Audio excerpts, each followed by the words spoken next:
ভাই আমি এনেছি মাত্র ৯,০০০ টাকা দিয়ে স্যামসাং গ্যালাক্সি S24 আলট্রা। হ্যাঁ, আপনি ঠিকই শুনেছেন, ৯,০০০ টাকা দিয়ে স্যামসাং গ্যালাক্সি S24 আলট্রা কীভাবে কিনলাম। আপনারা জানেন বর্তমান সময় আমি কিন্তু সৌদি আরবে অবস্থান করতেছি, আর সৌদি আরবে আলি এক্সপ্রেসটা কিন্তু খুব অ্যাভেলেবেল, 7 দিনের মধ্যে ডেলিভারি দিয়ে থাকে। তো সেই জায়গা থেকে আমি স্যামসাং গ্যালাক্সি S24 আলট্রাটা পারচেস করেছি মাত্র ৯,০০০ টাকা দিয়ে। যদি বাংলাদেশি টাকায় কনভার্ট করি, ওই ৩০০ রিয়াল, যেহেতু ওই যে ৯,০০০ টাকার মতোই পড়ে যাচ্ছে। এখন ৯,০০০ টাকার এই স্যামসাং গ্যালাক্সি S24 আলট্রা ব্যবহার করে আমি কেমন ইউজার এক্সপিরিয়েন্স পাচ্ছি, এই ফোনের কী কী ভালো আছে, কী কী মন্দ আছে, আদৌ ফোনটা কেমন, কতটুকু ভ্যালু ফর মানি, সমস্ত কিছুই জানাবো আজকের এই ভিডিওতে। তাহলে চলেন শুরু করা যায়। একটা স্যামসাংয়ের কপি ফোন কোন লেভেলের জঘন্য হতে পারে যদি এই ফোনটা ইউজ না করতাম, ভাই আমি কখনোই বুঝতাম না। তো এটা ব্যবহার করে সেই বুঝটা পেয়েছি বা সেই এক্সপিরিয়েন্সটাই হয়েছে। ভাই হ্যাঁ, ইন্ট্রো দিলাম খুবই স্ট্রংভাবে। এইটা হচ্ছে একটা fake Samsung Galaxy S24 ultra. এই ফোনটা ভাই ব্যবহার করে এত জঘন্য লেভেলের একটা এক্সপিরিয়েন্স পাইনি, সেটা বলে আর বোঝাতে পারবো না। তারা কিন্তু দেখবেন কি, আমি আপনাকে সাইডে দেখিয়ে দিব, আলি এক্সপ্রেসে তারা কিন্তু জাস্ট অরিজিনাল ছবিটাই দেখাচ্ছে। এখানে অরিজিনাল ছবিটা দেখিয়ে দিয়ে তারা এটার প্রাইস লাগিয়ে দিয়েছে মাত্র হচ্ছে আপনার 10,000 টাকা বা 9,000 টাকা। বাট আলটিমেটলি কিন্তু এইটার প্রাইস যদি আমরা ইন্টারন্যাশনাল বাজারে কম্পেয়ার করি, সেখানেও কিন্তু 1 লাখ টাকার উপরে, বাংলাদেশি বাজারে কম্পেয়ার করলে কিন্তু সেটা 1 লাখ টাকার উপরেই চলে যাচ্ছে। বাট সেখানে মাত্র 10,000 টাকা দিলে কীভাবে পাই।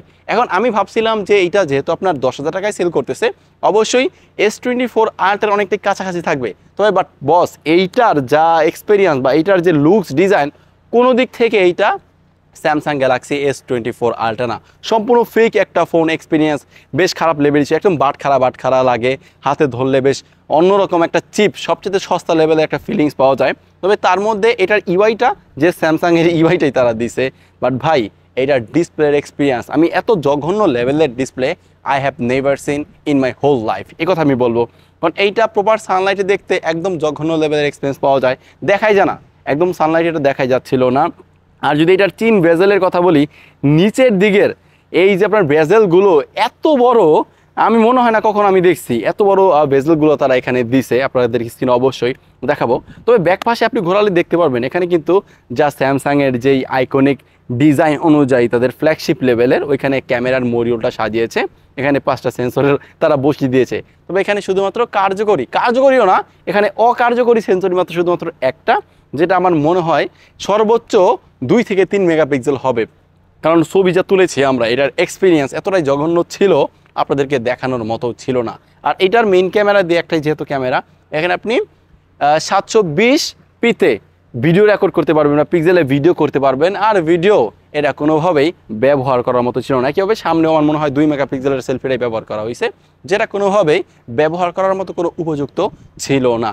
এখন আমার এক্সপেকটেশন ছিল যেহেতু এইটা 10,000 টাকায় পাওয়া যাচ্ছে, হয়তো ওইরকম ভালো একটা এক্সপিরিয়েন্স না পেলেও স্যামসাংয়ের মতো, বাট মোটামুটি পাবো, বা লুকস আর ডিজাইন থেকে হয়তো স্যামসাং গ্যালাক্সি S24 আলট্রার মতো একটা ডিজাইন দিবে। বাট বস আলটিমেটলি দেখতে পেলাম এইটা তার ধারে কাছে নাই, জাস্ট ক্যামেরার মডিউলটা ওই ডিজাইনেই দিয়েছে। তবে হ্যাঁ, এখানে আপনি বাটমের দিক থেকে ওরকম ডিজাইন পাবেন, এটা একটু রাউন্ড শেপের লাগে। আপনার যদি স্যামসাংয়ের A সিরিজের ফোনের সাথে কম্পেয়ার করি, ওগুলোর সাথে অনেকটা কিন্তু মিলে যাচ্ছে। এখানে আপনি 2টা সিম ব্যবহার করতে পারবেন, পাশাপাশি একটা SD কার্ড ব্যবহার করতে পারতেছেন। আর এটার যে ডিসপ্লেটা একদম জঘন্য লেভেলেরই কিন্তু একটা এক্সপিরিয়েন্স দিচ্ছিল। আমরা যখন এটা টাচ করতেছিলাম, touch response, app open time, close time এতটাই ডিলে ছিল, কোনোভাবেই না চালানোর মতো কোনো উপযোগী ছিল না এইটা। তো আলটিমেটলি আমি বলবো আসলে এইটা নিয়ে ওইরকমভাবে রিভিউ করার কোনো কিছুই নাই। এইটা কিনে ধরতে গেলে একটা বাস খাওয়ানোর একটা অবস্থা পেয়েছি। আজান দিচ্ছে, একটু পর ভিডিও করছি। তো ভাই আমি ফাইনাল কনক্লুশনে এইটাই বলবো যে এইটা আসলে ব্যবহার করার মতো একটা ফোন না। এটা app open time, close time এতটাই ডিলে, রীতিমতো বিরক্ত হয়ে যাচ্ছিলাম, আমাদের রাগ চলে আসতেছিল যে অ্যাপ ওপেন হতে কেন এতটা সময় নিচ্ছে। আলটিমেটলি আমি যদি 10,000 টাকা দিয়ে কোনো ইনফিনিক্স বা টেকনো এগুলোর ফোন বেসিক্যালি পাওয়া যায়, ইউজড মার্কেটে অনেক ফোনও আছে দেখলাম, ওগুলো কিনে না এটা চাইতে আমি মনে হয় মিনিমাম তার 20 গুণ বেশি ভালো রেজাল্ট পেতাম। বাট এইটা থেকে যা এক্সপিরিয়েন্স পেলাম আসলে খুব হতাশাজনক একটা বিষয়। আলটিমেটলি আমি বলবো যে 10,000 টাকাটা একদম বৃথা গেছে বা গচ্ছা গেছে। এখন এইটা আসলে ব্যবহার করার মতো কোনো একটা ফোন না। আসলে যদি সাজিয়ে রাখি ওই জায়গা থেকে একটা সুকেসের মতো কাজ করবে, বাট ফোনটা আসলে ওইরকমভাবে ব্যবহার করার মতো একটা ফোন না। কারণ এটা এতটা স্লো, হ্যাঁ ব্যবহার করা যায়, বাট এতটা স্লো কাজ করে, কোনোভাবে অ্যাপ ওপেন অ্যান্ড ক্লোজ হতে আসলে দেখা গেছে আপনার 1 থেকে 2 মিনিট খেয়ে দিচ্ছে। এভাবে কি একটা ফোন কখনোই ব্যবহার করা যায়? হ্যাঁ, এটার ব্যাটারি ব্যাকআপটা বেশ ভালোই ছিল, আর ফোনটা বেশ বাল্কি এবং বড় সড়ো। আর চিপ চিপ ফিল দেয়। আলটিমেটলি আসলে এটা রিভিউ করার মতো কোনো কিছুই নাই, জাস্ট একটা বাস মারা খেয়েছি এই ফোনটা কিনে 10,000 টাকা দিই বা 9,000 টাকা দিই, সেটার এক্সপিরিয়েন্স এই ভিডিওতে আমি জাস্ট শেয়ার করে গেলাম। তো এই হচ্ছে মূলত আজকে ভিডিওটা।